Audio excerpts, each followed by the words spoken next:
terminal scrub countdown, which we have had the opportunity to practice with the crew in, for example, the dry dress rehearsal last Saturday, after we had done the static fire of the Falcon 9 the day before.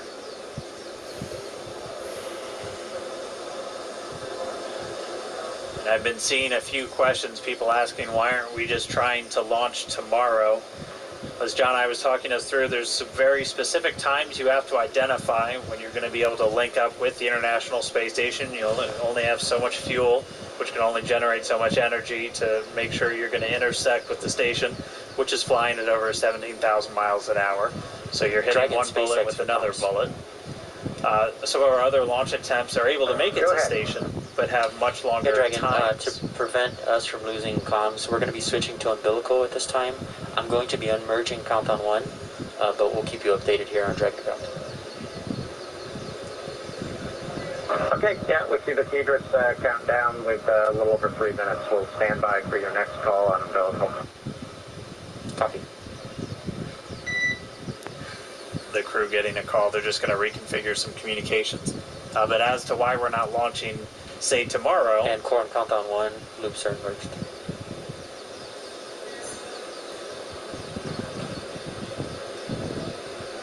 But when we pick our launch attempts, we also have to take in mind some of the human factors of these attempts. Some of these other launch attempts may exist, but it would require Dragon taking in excess of 30 or more hours potentially to reach the station, which could wreak some havoc with the sleep shifts cycles, not only for Bob and Doug, but also for the crew on board station that has to line up their sleep schedule with Bob and Doug as they arrive. And the crews on station and Bob and Doug will be operating off of Greenwich Mean Time once they get there. Dragon SpaceX, comm check umbilical. SpaceX Dragon, loud and clear on umbilical. Copy, heavy the same.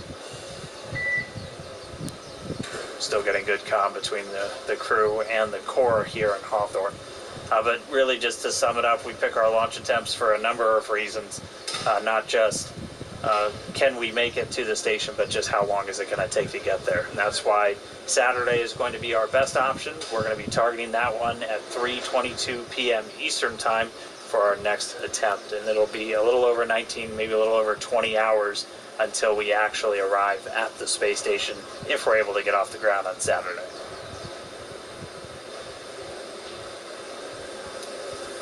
And this gives Bob and Doug, a few days to kind of shake off the nerves from today's launch attempt, give them some more time to rest, and again, get ready for our launch attempt on Saturday.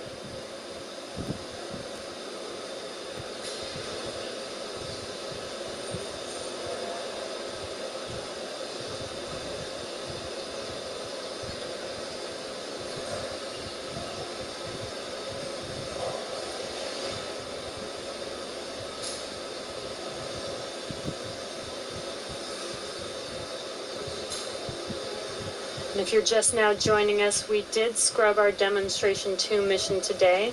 And as John mentioned, we are waiting for the egress team to make it back to the launch pad, head up the tower, and help the crew, or help Bob and Doug egress the vehicle.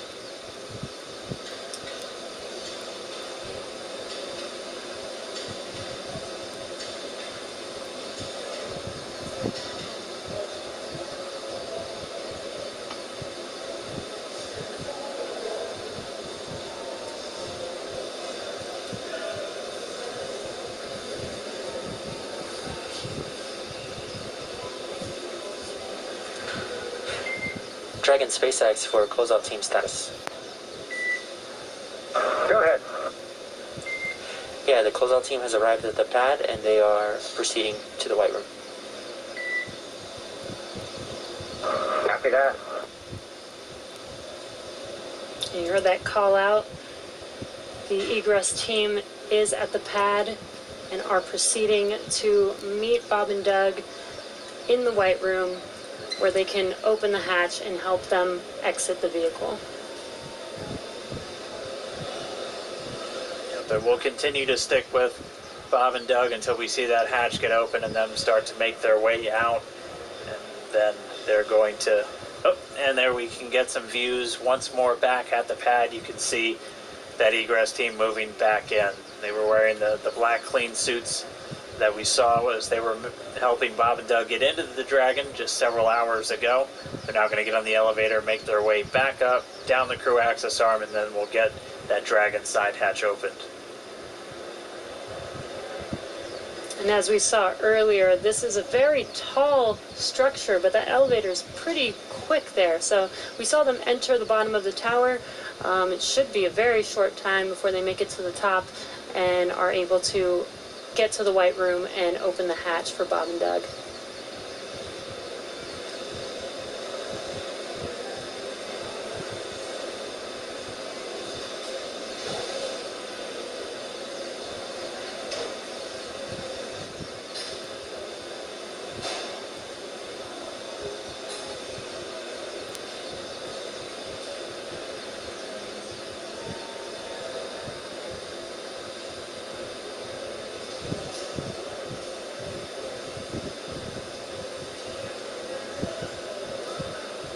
If you want.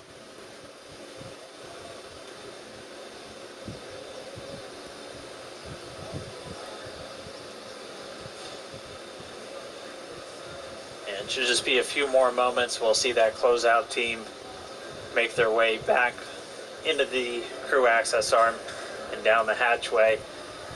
And again, if you are just now tuning in, we did have that scrub just about a little under 17 minutes before launch. Our next launch attempt is going to be this Saturday, May 30th at launch time. It's going to be another instantaneous launch time. It's going to be 3:22 p.m. Eastern time over there in Florida. And assuming an on-time launch, it'll be a pretty similar flight that we were looking at today, where it'll be roughly about 19 hours before they make that initial contact to the International Space Station. They'll get on orbit and execute a series of 5 different burns to gradually raise their orbit until they're just a few hundred meters below the station and maybe a few kilometers behind. And then they'll do all of the final approach initiation maneuvers. And by that point, the team here in Hawthorne will be working very closely with the team down in Houston in the International Space Station Flight Control Room.